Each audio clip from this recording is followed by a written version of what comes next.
الذین یؤمنون بما انزل الیک وما انزل من قبلک وبالآخرۃ ہم یوقنون، اور وہ لوگ ایسے ہیں کہ یقین رکھتے ہیں اس کتاب پر بھی جو آپ کی طرف اتاری گئی ہے اور ان کتابوں پر بھی جو آپ سے پہلے اتاری جا چکی ہیں، اور آخرت پر بھی وہ لوگ یقین رکھتے ہیں۔ سورہ بقرہ کی یہ چوتھی آیت کریمہ ہے، اس کے اندر بھی اللہ تعالیٰ نے متقین کی کچھ صفات کا تذکرہ کیا ہے۔ اوپر کی آیت کریمہ میں اللہ تعالیٰ نے متقین کی 3 صفات بیان فرمائی تھی، ایک تو ایمان بالغیب، اقامت صلاۃ اور مالوں میں خرچ کرنا۔ اس آیت کریمہ میں اللہ تعالیٰ فرما رہے ہیں متقین کی صفات کہ جو آپ کے اوپر نازل کی گئی، یعنی آپ کے اوپر کتاب نازل کی گئی، اس کے اوپر بھی ایمان رکھتے ہیں، اور آپ سے پہلے جو کچھ نازل کیا گیا اس کے اوپر بھی ایمان رکھتے، اور آخرت پر بھی ایمان رکھتے۔ یہ بڑی ہی اہم چیز ہے اور بڑا ہی اہم عقیدہ بیان کیا گیا ہے کہ نبی اکرم صلی اللہ علیہ وسلم پر جو کچھ نازل کیا گیا اس پر بھی، یعنی قرآن پاک پر بھی متقین لوگ ایمان رکھتے، اور نبی اکرم صلی اللہ علیہ وسلم سے پہلے جو کچھ نازل کیا گیا، یعنی جو کتابیں نازل کی گئیں ان کتابوں پر بھی یقین رکھتے، اور جو انبیاء کرام علیہم السلام کو بھیجا گیا ان انبیاء کرام علیہم السلام پر بھی ایمان رکھتے۔ یہ اہم عقیدہ بیان کیا گیا کہ نبی اکرم صلی اللہ علیہ وسلم سے پہلے جو انبیاء کرام تقریباً 1,24,000 کم و بیش بھیجے گئے ان پر بھی ایمان لانا ضروری ہے۔ ان میں سے کسی نبی کی شان میں معمولی گستاخی بھی اگر ہم کریں گے نعوذ باللہ ثم نعوذ باللہ تو پھر ایمان سے خارج ہو جائیں گے۔ تمام نبیوں کو ماننا، اس کے درمیان کوئی کمی بیشی کرنا، کسی کی توہین کرنا، کسی کی تنقیص کرنا، کسی کے تعلق سے برا سوچنا، یہ ایمان کے لیے بڑا ہی خطرناک معاملہ ہے۔ جیسا کہ یہودیوں نے حضرت عیسیٰ علیہ السلام کے بارے میں غلط زبان استعمال کی، ان کی ماں کے اوپر غلط الزام لگا دیا، حضرت عیسیٰ علیہ السلام کو ماننے سے انکار کر دیا، تو وہ لوگ بھی ایمان سے خارج ہو گئے۔ اور عیسائی لوگوں نے، یعنی حضرت عیسیٰ علیہ السلام کے ماننے والوں نے حضرت موسیٰ علیہ السلام کی شان میں گستاخی کی، وہ لوگ بھی ایمان سے خارج ہو گئے۔ لیکن امت محمدیہ کا معاملہ الگ ہے، تمام نبیوں کو ماننا ہے۔ لا نفرق بین احد منہم، ہم کسی کے درمیان ذرہ برابر بھی فرق نہیں کرتے، کسی کو بڑھا کر کے کسی کی توہین اور کسی کی تنقیص نہیں کرتے، سب کو برابر نبی مانتے۔ اور آسمانی جو کتابیں اتری ہیں اور کچھ صحائف اترے ہیں ان کتابوں کو بھی اسی طریقے سے ماننا جیسا کہ اللہ تعالیٰ نے اس کو نازل کیا۔ بعد میں لوگوں نے اپنی خواہش کے مطابق اس کے اندر کمی بیشی کر دی، وہ الگ چیز ہے، لیکن جیسی آسمان سے کتاب اتری ہے اس کے اوپر عقیدہ رکھنا، ایمان رکھنا، یہ بھی کیا ہے، ضروری ہے۔ اس آیت کریمہ کے اندر ایک بڑا ہی باریک مسئلہ بیان کیا گیا ہے۔ اس آیت کریمہ کے اندر سورہ بقرہ کی چوتھی آیت کریمہ کے اندر بڑا ہی باریک مسئلہ بیان کیا گیا جس کی طرف ہماری، آپ کی اور ہم جیسے کم علم کی نظر نہیں جا سکتی۔ یہ تو مفسرین اور علماء محققین اور بڑے بڑے مفسرین کا یہ کمال ہے کہ انہوں نے اس مسئلے کو سمجھ لیا اور پھر اس کو بیان کر دیا۔ کیا وہ اہم مسئلہ ہے؟ وہ مسئلہ یہ ہے کہ ہمارا نبی صلی اللہ علیہ وسلم آخری نبی ہیں، اور ہمارا نبی صلی اللہ علیہ وسلم کے بعد اب کوئی نبی آنے والا نہیں۔ ہمارا نبی صلی اللہ علیہ وسلم کے اوپر نبوت ختم ہو گئی، مکمل ہو گئی۔ اب ہمارے نبی صلی اللہ علیہ وسلم کے بعد کوئی نبی آنے والا نہیں، نہ کوئی کتاب آئے گی، نہ کوئی نبی آئیں گے۔ ہمارے نبی صلی اللہ علیہ وسلم پر اترنے والی کتاب خاتم الکتب ہے، یعنی اب اس کے بعد کوئی کتاب نہیں۔ اور ہمارے نبی صلی اللہ علیہ وسلم خاتم الانبیاء والرسل ہے، یعنی ہمارے نبی صلی اللہ علیہ وسلم کے اوپر نبوت مکمل ہو گئی۔ اسی طریقے سے یہ شریعت جو ہمارے نبی صلی اللہ علیہ وسلم پر اتری ہے وہ کیا ہے؟ خاتم الشریعت ہے۔ اب اس کے بعد کوئی شریعت آنے والی نہیں، کوئی نیا حکم آنے والا نہیں۔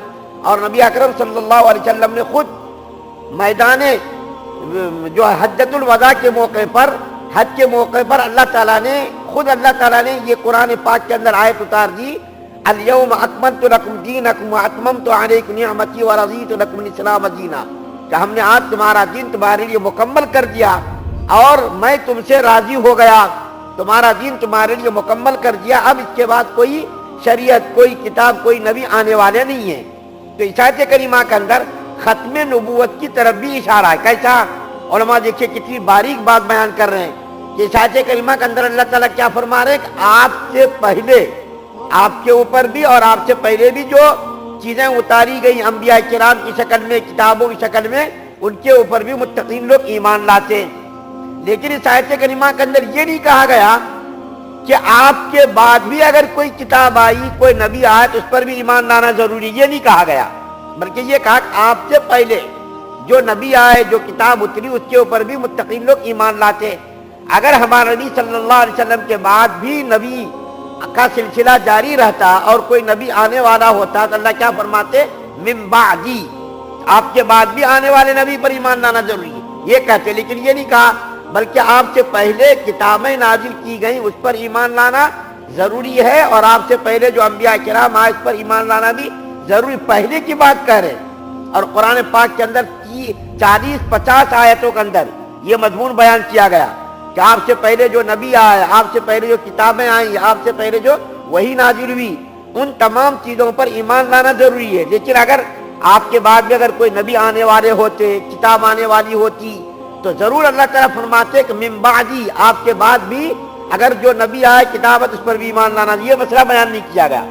ہمارے نبی صلی اللہ علیہ وسلم کے انتقال کر جانے کے بعد بہت سارے لوگوں نے نبوت کا دعویٰ کیا، ان میں سے بعض عورتوں نے بھی نبوت کا دعویٰ کیا، بعض مردوں نے نبوت کا دعویٰ کیا، جس میں سے دیکھیے مسیلمہ کذاب بڑا مشہور کمبخت، انہوں نے نبوت کا دعویٰ ہمارے نبی صلی اللہ علیہ وسلم کی زندگی میں کیا تھا۔ انہوں نے خط لکھا تھا ہمارے نبی صلی اللہ علیہ وسلم کو کہ دیکھیے نبوت ہم تقسیم کر لیں گے، اور آپ جتنی زمین کے مالک ہیں ہم بھی اس کے اندر حصے دار بنیں گے، ہم بھی نبی ہیں، آپ بھی نبی ہیں، نعوذ باللہ ثم نعوذ باللہ۔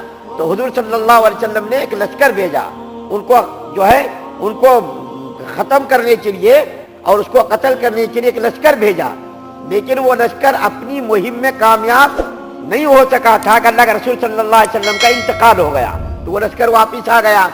اس کے بعد حضرت ابوبکر صدیق رضی اللہ تعالیٰ عنہ خلیفہ بنے، تو حضرت ابوبکر صدیق رضی اللہ تعالیٰ عنہ نے ابو جہل کا بیٹا اکرمہ رضی اللہ تعالیٰ عنہ کو ان کے استحصال کے لیے بھیجا، اس لشکر کو ختم کرنے کے لیے بھیجا۔ لیکن دیکھیے اللہ کی قدرت، اللہ کی حکمت کہ اکرمہ بن ابی جہل رضی اللہ تعالیٰ عنہ بھی اس سے کیا ہو گئے؟ شکست کھا گئے۔ تو ابوبکر صدیق رضی اللہ تعالیٰ عنہ نے بڑا غصے کا اظہار کیا کہ تم اب مدینہ مت آنا، وہیں فلاں کے ساتھ لڑنا، فلاں کے ساتھ لڑنا، مدینہ تم مت آنا، تم نے شکست کھا کر کے مجھ کو ذلیل کر دیا، رسوا کر دیا۔ تو اس طریقے سے پھر خالد بن ولید رضی اللہ تعالی عنہ کو مسیلمہ کذاب کے مقابلے کے لیے 13,000 کا لشکر دے کر کے بھیجا، اور جنگ یمامہ کے نام سے بڑا مشہور معرکہ ہے۔ علماء لکھتے ہیں کہ اگر خالد بن ولید رضی اللہ تعالی عنہ مسیلمہ کذاب کے مقابلے کے لیے نہ جاتے تو شاید فتح نہ ملتی مسلمانوں کو، اتنا طاقتور کمبخت بن گیا تھا۔ اور اس کے بارے میں آتا ہے بالکل پستہ قد، کالا، بد شکل، بد حیت آدمی، 100 سال کی عمر میں بھی وہ اتنا طاقتور تھا کہ اس کی کمر کے اندر ذرا بھی لچک نہیں آئی تھی، اس کی کمر کے اندر ذرا بھی ٹیڑھاپن نہیں آیا تھا، اتنا طاقتور۔ اور جو وہ تلوار چلاتا تھا اتنی بھاری تلوار تھی کہ جوانوں سے بھی اٹھنا مشکل وہ تلوار، 40,000 کا مجمع انہوں نے جمع کر لیا تھا، لیکن 100 سال کی عمر میں بھی کمینہ، کمبخت، خبیث، عورتوں کا رسیا تھا، عورتوں کو پٹانے کا بڑا ماہر تھا۔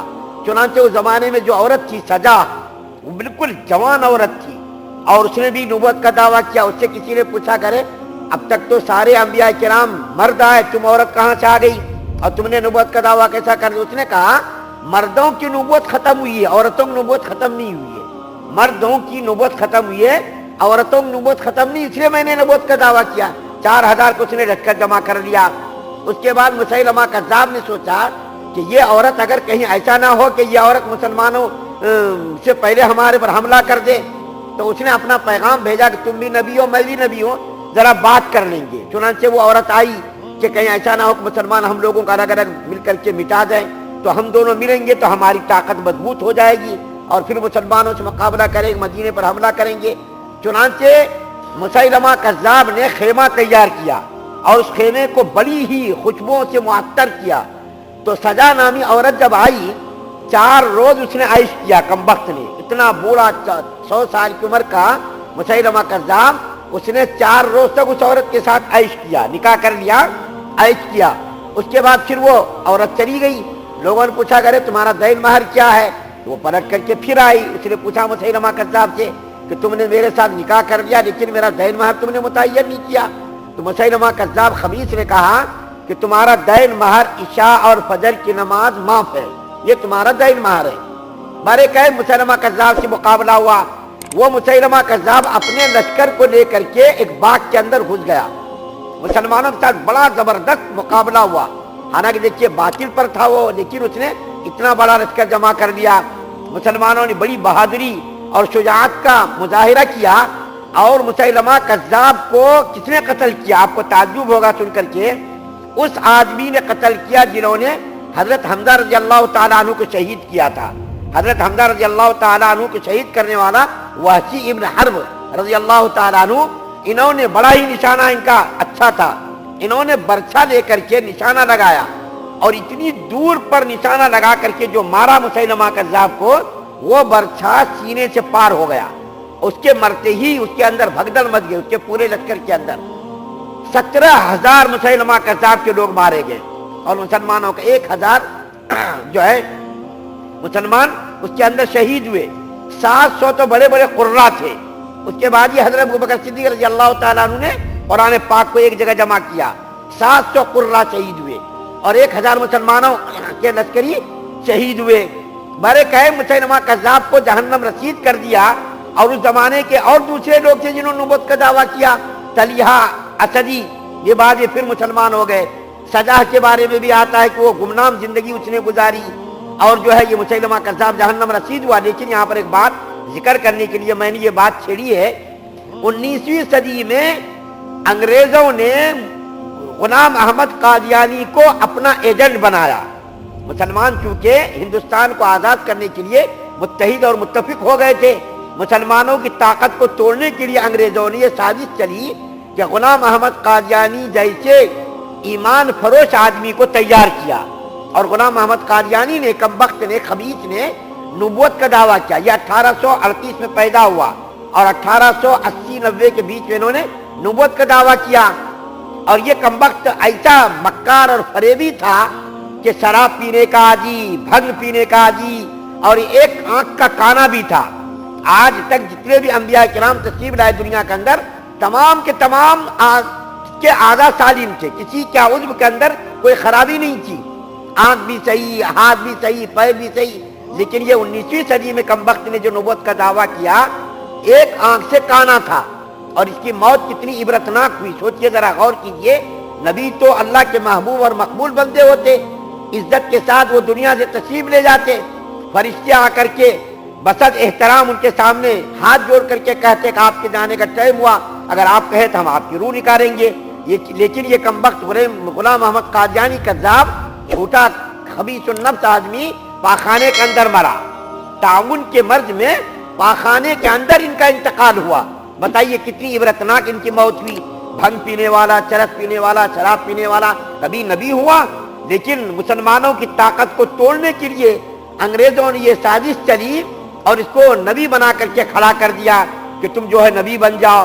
اس کو زمینیں علاج کی گئی، دولت علاج کی گئی، گھوڑے اور ہر قسم کی طاقت ان کو فراہم کی گئی. تو 19ویں صدی کے اندر یہ کمبخت نبی بن کر کے دنیا کے اندر، جھوٹا نبی بن کر کے دنیا کے اندر نمودار ہوا. اگر کوئی نبی حضور صلی اللہ علیہ وسلم کے بعد ہونے والا ہوتا تو اللہ تعالیٰ نے جیسا من قبل کا کہا ہے کہ آپ سے پہلے، اسی طریقے سے من بعد بھی اللہ تعالیٰ کہتے تھے. من بعد نہ کہنا اس بات کی علامت ہے کہ آپ کے بعد کوئی نبی آنے والا نہیں، آپ کے بعد اور کوئی کتاب اترنے والی نہیں، آپ کے بعد کوئی نئی شریعت آنے والی نہیں. آپ کے اوپر مکمل ہو گیا، ایمان بھی مکمل کر دیا گیا، کتاب بھی مکمل کر دی گئی اور شریعت کو بھی مکمل کر دیا گیا. آپ کے بعد اگر کسی آدمی نے نبوت کا دعویٰ کیا تو وہ جھوٹا ہوگا، کذاب ہوگا، نبی برحق ہو ہی نہیں سکتا. یہ مسلمانوں کا عقیدہ ہے. اور حضور صلی اللہ علیہ وسلم نے احادیث کے اندر تقریباً 200 حدیثیں بیان فرمائی ہیں جس کے اندر ختم نبوت کا تذکرہ ہے. علماء کرام نے محنت کر کے ان 200 احادیث کو کتابی شکل میں بھی شائع کر دیا ہے. ختم نبوت کے نام سے کتاب بھی شائع ہو گئی ہے. بارے کبھی آیت کریمہ کے اندر اللہ تعالیٰ نے ایک بڑا ہی اہم عقیدہ بیان کیا. ایک اور عقیدہ جو آیت کے آخر میں بیان کیا گیا کہ آخرت پر ایمان رکھنے والے، اس کا اس وقت تذکرہ نہیں ہوا. انشاءاللہ ہم اس نقطے کو اور آیت کے اس آخری حصے کو انشاءاللہ کل بیان کریں گے. اللہ تعالیٰ سے دعا ہے کہ اللہ تعالیٰ ہم تمام مسلمانوں کو ایمان کامل نصیب فرمائے، کفر سے، شرک سے، نفاق سے، بدنیتی، بد اخلاقی ہم سب کی